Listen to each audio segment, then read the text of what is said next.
telah memberikan kita nikmat kesehatan, nikmat kesempatan sehingga kita dapat berkumpul di ruangan yang sederhana ini. Salawat dan salam bermula kita aturkan kepada baginda Nabi Muhammad SAW. Baiklah, kami dari kelompok 9 perkenalkan saya Priyanti selaku moderator acara DIM 022, saudari Hati Nurul Rahmani atau PZ, akhiran DIM 031, Lutfia Aulia akhiran DIM 028, dan Nurul Fajriani akhiran DIM 040. Baiklah, ada pun judul makalah kami yaitu bimbingan dan konseling untuk pengembangan moral anak usia ini. Poin A yaitu pengembangan moral di taman kanak-kanak. Di sini ada poin pertama yaitu pengertian moral. Moral merupakan pengetahuan yang menyangkut budi pekerti manusia yang berada. Moral juga berarti ajaran yang baik dan buruk, perbuatan dan kelakuan atau akhlak.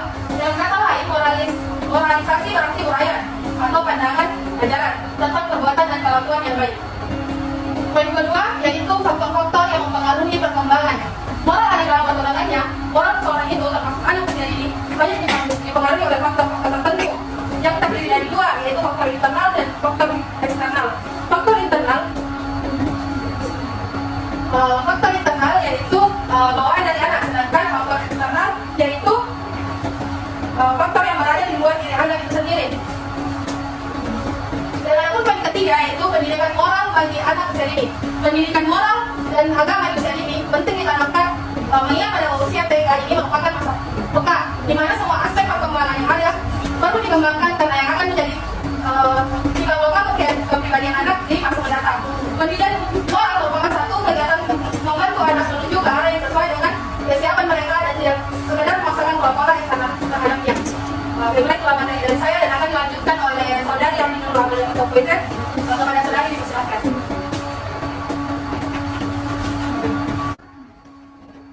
Materi selanjutnya yaitu pendidikan dan pendidikan anak usia dini dalam pengembangan moral. Nah, sebagaimana dijelaskan oleh Nasr 2007, yaitu bahwa guru perlu memperhatikan beberapa hal.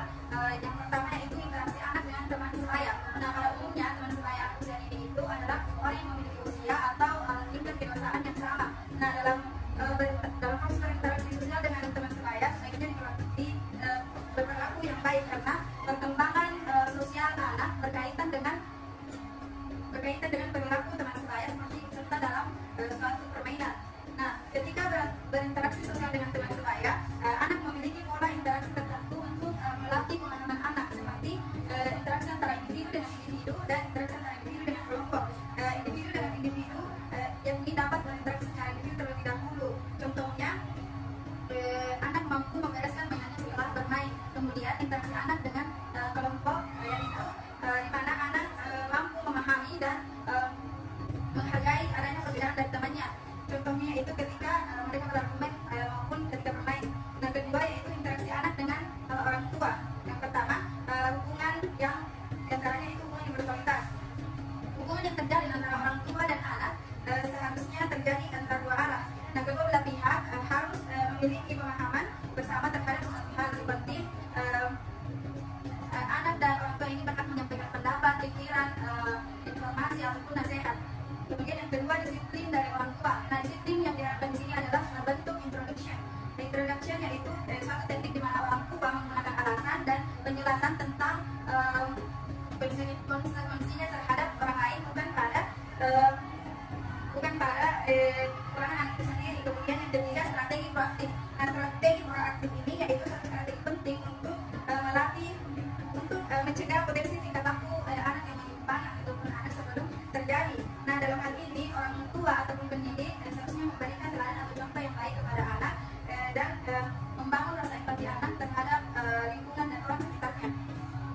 Kemudian tanya jawab yang bersifat percakapan, di mana dialog yang berhubungan dengan perkembangan moral anak ini bermanfaat ketika menghadapi arus interaksi orang tua dan anak setiap harinya. Kemudian pembinaan moral di sekolah atau di TK ada beberapa. Yang pertama yaitu kurikulum tersembunyi. Nah, kurikulum tersembunyi ini disampaikan melalui penyuasanaan moral yang diciptakan oleh peraturan sekolah dan peraturan kelas. Kedua, pendidikan karakter. Pendidikan karakter ini diperlukan dalam rangka untuk mengajarkan kepada anak tentang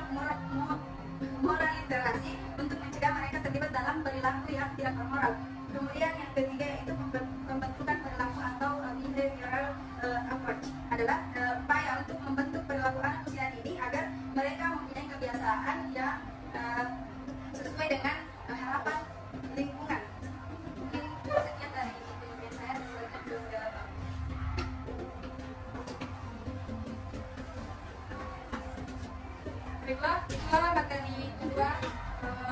Dilanjutkan dengan materi yang ketiga yang akan dipaparkan oleh Saudari Lutfia Aulia. Kepada saudari dipersilakan. Baik, terima kasih atas kesempatan yang telah diberikan. Jadi di sini saya akan menjelaskan mengenai tujuan dan fungsi bimbingan konseling. Jadi menurut Amar Hamali ID 1990 bahwa bimbingan merupakan satu proses yang bertujuan sebagai berikut. Yang pertama itu agar anak dapat bertanggung jawab. Di sini anak dapat bertanggung jawab atas nilai atau kemampuan yang dimilikinya. Kemudian yang kedua, agar anak menjalani kehidupannya secara efektif. Di sini anak dapat mengaplikasikan pendidikan yang dimilikinya di dalam kehidupan sehari-harinya. Kemudian yang ketiga adalah agar anak dapat mengembangkan potensi yang telah dimilikinya sebagaimana yang telah diterima. Kemudian fungsi layanan bimbingan dapat mempunyai beberapa fungsi. Yang pertama fungsi preventif, yaitu pencegahan. Layanan bimbingan ini dapat berfungsi untuk mencegah timbulnya masalah. Kemudian fungsi penyaluran. Fungsi ini dapat suatu bantuan untuk suatu masalah ini. Kemudian yang ketiga fungsi penyesuaian. Nah, dari ketiga fungsi preventif dan penyaluran. Jadi fungsi penyesuaian ini adalah fungsi dari sebagai solusi dari preventif dan penyaluran. Kemudian yang ketiga itu fungsi perbaikan. Fungsi pencegahan ini sebagai penyesuaian yang telah dilakukan dari ketiga fungsi sebelumnya. Kemudian yang terakhir fungsi pengembangan.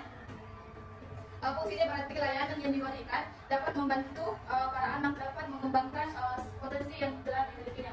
Mungkin itu yang saya sampaikan. Saya kembalikan kepada moderator. Baiklah, itulah materi ketiga. Selanjutnya materi keempat yang akan dipaparkan oleh Saudari Nurul Fajriani. Kepada saudari dipersilakan.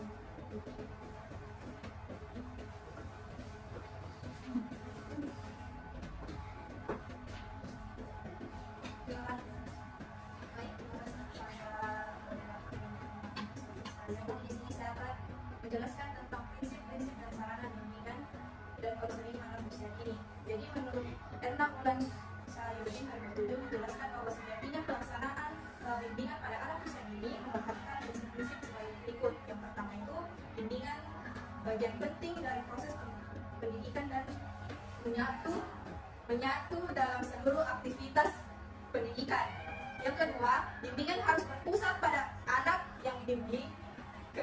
Kejelasannya arah kepada setiap proses bimbingan dan konseling dilakukan akan mewujudkan hasil yang baik proses yang dilakukan.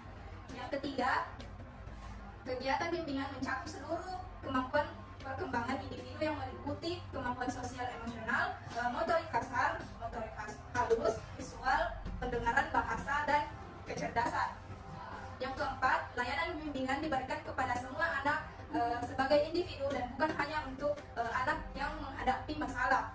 Yang kelima, bimbingan harus luas atau fleksibel sesuai dengan kebutuhan dan tingkat perkembangan anak usia dini. Yang keenam itu dalam menyampaikan permasalahan anak kepada orang tua hendaknya diciptakan situasi aman dan menyenangkan. Yang ketujuh, bimbingan dilakukan seoptimal mungkin sesuai dengan kemampuan yang dimiliki oleh guru sebagai pelaksanaan. Yang kedelapan, layanan bimbingan selayaknya harus diberikan secara berkelanjutan dan memberikan bimbingan hendaknya harus secara mencari dan menggunakan data yang tersedia mengenai anak. Sekian dari saya. Baiklah, itulah pemaparan materi dari kelompok kami. Kami akhiri dengan wassalamualaikum warahmatullahi wabarakatuh. Waalaikumsalam warahmatullahi